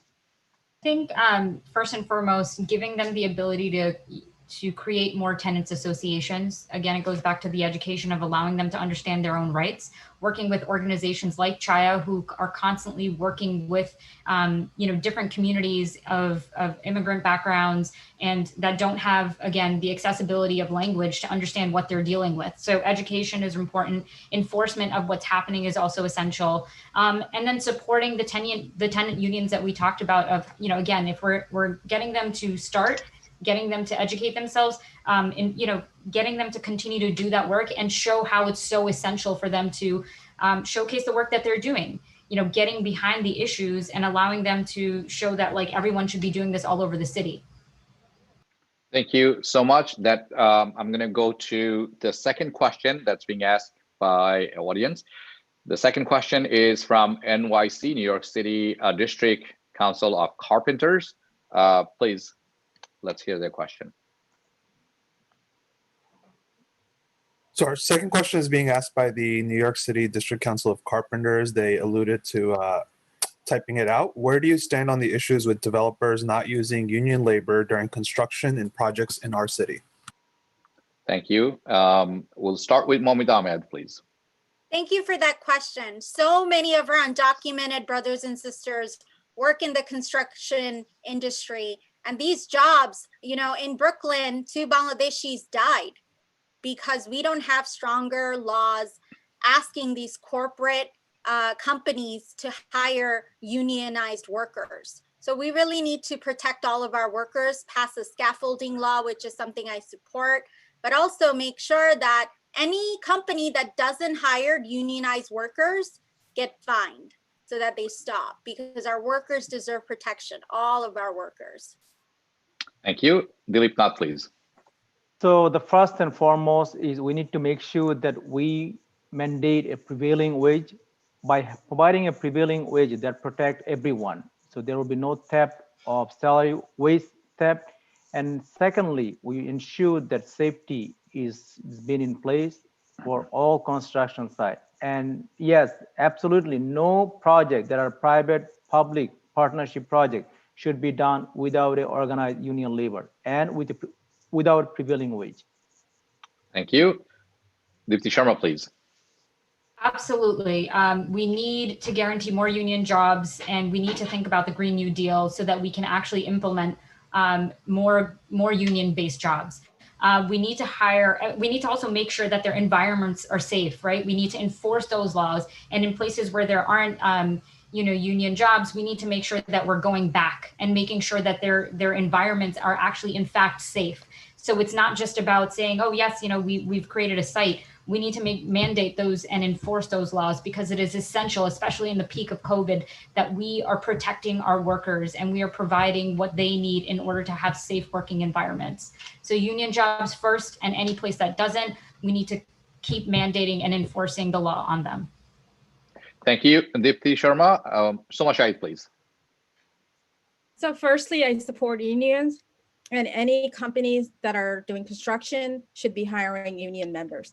Secondly, if any construction company is getting tax abatements or any type of government assistance to develop their developments, they must have union members. Thirdly, we need to ensure and make sure that the existing laws that we have are thoroughly in conformity with the rules and regulations of the developers, and they're following the rules. They're not flouting them, and that the construction workers have ways to talk about what's going on, about safety issues and other issues. So we have to make sure, again, we give them opportunities. They know that what rights they have, and that we support them wholly. And it has to have a holistic approach to help, to make sure we have jobs, to make sure we have affordable housing, and to make sure we have an economy that keeps coming back, especially because of what we have gone through during the pandemic. And I'll be supporting unions as well as anyone who wants to be part of union. Thank you, Nita Jain. Of course, I'm a pro-labor union person, and I support that any development happen in my district should hire a laborers from union. Unionized labor is very important for two things.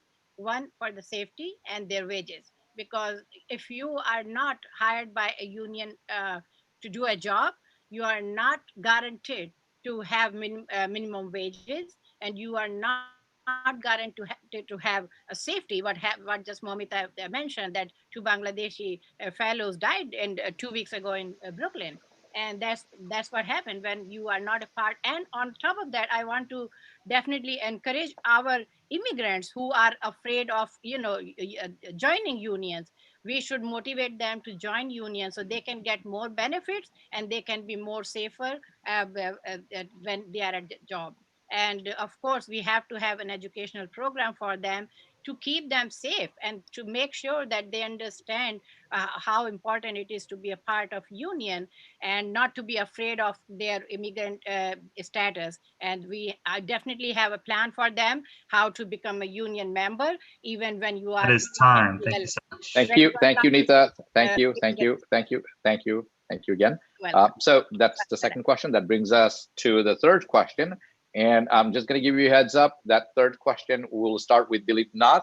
The question is sent to us from Winnie Chin. Do candidates support Intro 1867, expanding democracy, allowing green card holders and those authorized to work in the US so they can vote in the local elections? What other election reforms would you sponsor? Dilip Nath.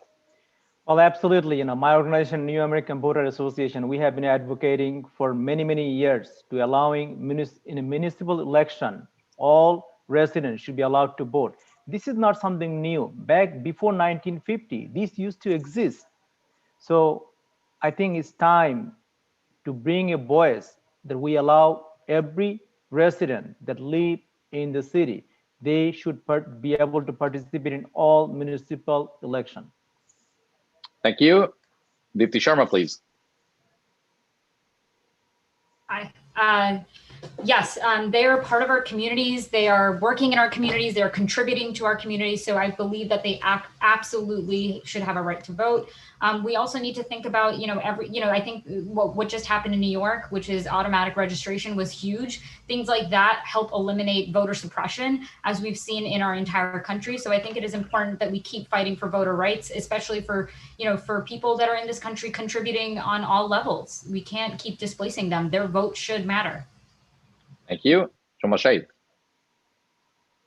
I support one system where citizens should be voting, and I support any efforts to make sure there is no voter suppression. And what we need to focus on, that we have Citizens United case that has allowed corporations to have a big say in our election. We need to overturn that to make sure election is about people. It's about people voting and having their voices heard, not corporation, not big super PACs or anyone else with a special interest. Individuals and citizens, who they want to see in office and who they want to see as their leaders and representatives and advocates.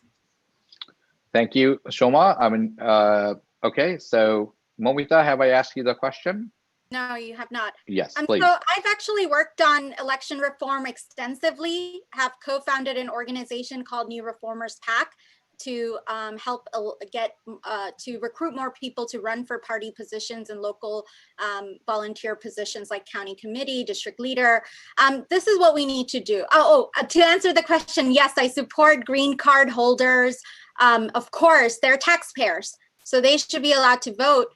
And we also need to make sure that we saw more people participate in the voting process thanks to mail-in ballots. So I think what we need to do is get rid of the requirement to request it and send mail-in ballots to everyone so that everyone can vote, everyone can participate. Okay, so thank you all once again. And this I did not answer. I'm sorry, Anita Jane. So this was your turn to I was about to skip you. Please. If you don't want my answer, I'm fine with that also. But I do support that, the permanent residents should have a voice, and they are they are the bigger contributor to our economy as well. And we should respect their voices in the system. And of course, we should make sure that people have more choices to vote. As during this pandemic, we have seen that, people are afraid to go out and they cannot go out. And so mail-in ballot is very important, and we should send it out to everyone. There should not be an option, or there should not be an hassle to how to get it or not to get it. Like, for example, in this special election, we did not have that option in the beginning. It just came up. Even online request. That's the thing. It just came up last week. Mm-hmm. Okay, thank you. Thank you, Deepti Sharma, Shoma Shahid, Momita Ahmed, Dilip Nath, Anita Jain. This brings us to, as we promised in the beginning, that there is a surprise round. So this is your surprise round. And I hope this works out well for all of us. It seems that we have time for our special rounds, and that's a good thing. This election cycle has been short for all of you candidates, having been given much opportunity to engage each other in public forum, that you are all aware of it. We want to give you this opportunity to do just that, okay? Each candidate will be allowed to ask just one of their opponent a question, okay? Please. That opponent can then respond to their question. There will be absolutely no back and forth in this section. The asker asks a question, the respondent then can respond. The asker will have 30 seconds to ask the question, and the respondent will have 1 minute and 15 seconds to respond. We remind our candidate that this is a ranked choice voting election, and you all should keep it in civil and focus around the election at hand. To that respect, you do not need to ask a question, or if you don't want, you are allowed to make a short statement or clarify an earlier answer in 30 seconds, allowed it in yelled question, okay? We'll start with candidate 1. as the first asker. Again, please address your question to the candidate you are asking, and the respondent can answer. Then we'll move on to candidate 1, in this case, candidate 2, and so on and so on. So I will start with Dipti Sharma. It's your chance. If you want to ask a question to a respondent, please. Sorry, this is awkward. Wow, of course I had to go first. Dilip, let's go with you since you're first on my screen. Tell me how you feel about Black Lives Matter. Look, I supported the Black Lives Matter. In fact, during the Black Lives Matter march, that systemic racism needs to end. And it's not only black life, it's black, brown. We all are affected by these things. And it is a time to end this. And we cannot end this by electing the same people year after year who violated the term limit, who just taking the politics as a career. So by electing one of us, it can bring a diversity and inclusion in the city council. That's how we end the systemic racism here in this country. Thank you. Going to Shoma Shahid, please. I will ask Nita Jane. You can ask me. Oh, you had your chance. Got your limelight. All right. All right. We're going through, we just went through another impeachment, and they talk about white supremacy and how much they're affecting the immigrant communities as well as the marginalized communities. What are your thoughts on that? I stand on the same platform as our Democrats stand. This is a democratic country, and and whatever happened in Washington, that should not have been happened, because we are the democratic country, and this is a democratic system. We the people who elected Joe Biden, and our current president supposed to just agree to it and accept it. But it looks like that he denied. He was in denial, and he is still in denial, though he accepted it now, forcefully or unforcefully, unwillingly. And it did affect, of course, the white supremacist thing this thing just came up with during this presidential tenure. We never had that kind of things before in our society and in our country. And of course, it affected our immigrant community, a large number community. And I know that people call me and they said, what is going to happen to us? Like how safe we could feel in our society, looking at this, whatever is happening around the world, around the country. And the same thing like for the BLM, so this president has created a huge distance. That's time. Thank you so much. Thank you, Nita. Moving on to Momita, would you like to ask any of these candidates your question? Yeah, I'll ask Dilip Nath. What's your favorite Bangladeshi joint on Hillside Avenue? Bangladeshi what? Bangladeshi restaurant on Hillside Avenue. Sagar Chinese. Okay, that was sweet and short and sweet. Okay, moving on to Dilip Nath, please. So my question would be to Momita.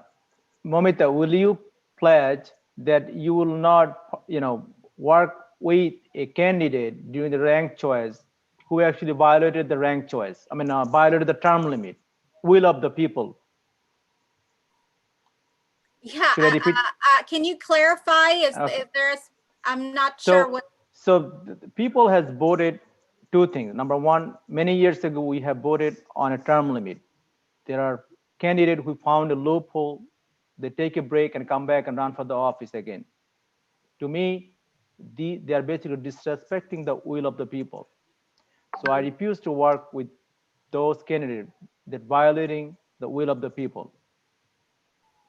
So my question to you is, are you ready to make a commitment that you are not going to work with the candidates that are violated the will of the people? Yeah, absolutely. I think term limits are important, right?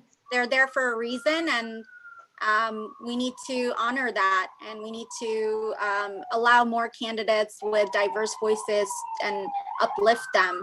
So I absolutely support term limits and would not want to work with anybody who's violating or exploiting a loophole.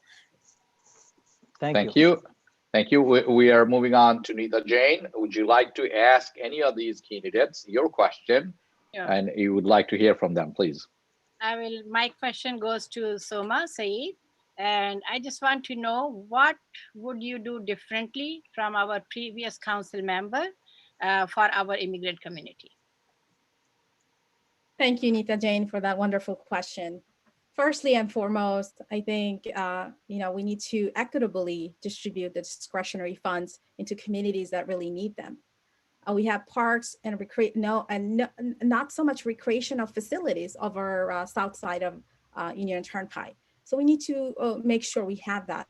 We invest in a youth center, we invest in a senior center, and more importantly, be part of the process, be part of the representation and advocacy, and provide opportunities. Every community, whether it's on Hillside Avenue to LIE, others at Pomona, to Flushing, Briarwood, Jamaica Estates, everywhere. This is about everyone in District 24, not any particular pocket of District 24, but it's about everyone who lives there, who works there, who has a stake there, who's raising family. So a representation of everyone and everywhere.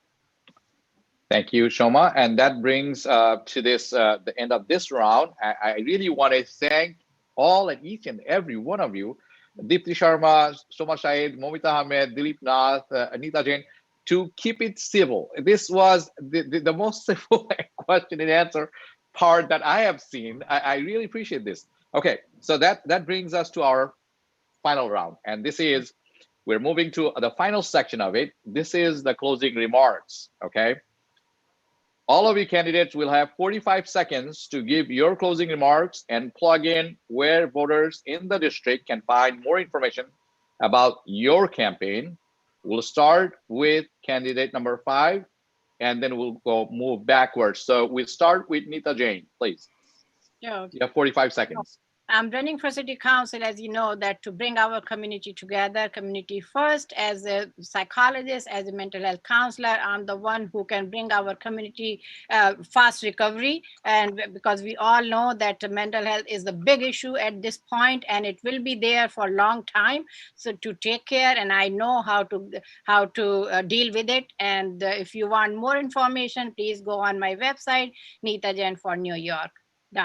Thank you so much for having me. Thank you, Nita. We're going to Dilip Nath. Again, my name is Dilip Nath. I'm a technologist, financial expert, and innovator. I'm running for city council because our city is going to the wrong direction for too long. COVID-19 had exposed some of the deadly flaws in our city. Too many of our lives that we lost in our community. It's time that we rebuild our city. We rebuild it right. We rebuild an equal city where every children has an opportunity to get a good education. We can build more hospitals, and we can strengthening our businesses. So my friend, I'm asking you to use your voice on February 2nd. So as your council member, I can use my voice for you. And to find more about me, you can go to notfornewyork.com. Actually, notforny.com. Thank you. Thank you, Dilip Nath. Momita Ahmed, please. So I'm the only renter running. I'm also the only candidate with a union endorsement. Living an immigrant life in Queens has given me all the experience of humiliation and injustice we can stand. It's time for new leaders who are compassionate and just. It's time for one of us. Nosotros, para nosotros, eta amader shomoy, amader jonno. Please, I hope that I have earned your vote tonight. And if I'm not your first choice, I'd be honored to be your second choice with ranked choice voting. Thank you for this wonderful evening. And thank you all for joining us tonight. Thank you again. Soma Saeed, please. I am Soma Saeed. I'm a practicing attorney, a community activist, and a small business owner. I've been serving this community for almost 20 years in various capacities. As a small business owner, as an attorney, working with immigrants, mom and pop business entrepreneurs, and working class communities. I'm the only campaign, I'm the only candidate who has really truly grassroots support from everyone in this community. Please vote for me on February 2nd, and there's early voting from January 23rd to January 31st. Pick me as your choice number one, and go to my website, soma4newyork.com, to find more information about me, because my leadership is going to bring the changes that we need right now in District 24. We don't That have is time. Thank you so much. Thank you so much, Saeed. Dipti Sharma will be the last candidate in this section. Please start. I live by one simple principle. You can't be what you can't see. As a woman of color, a working mom, and a child of immigrants, I don't see elected leaders in our district who identify with these labels. I face the same obstacles and challenges my parents did 30 years ago, and working families are still facing those challenges. And we're in the middle of a pandemic now. I'm running to fight the needs of working parents because I am one. I'm running to end gender and racial discrimination because I've faced it for most of my life. I'm running to improve economic opportunities for immigrants because I'm the daughter of immigrants. It's time we put a mom and a small business owner who's going to fight like hell for our community.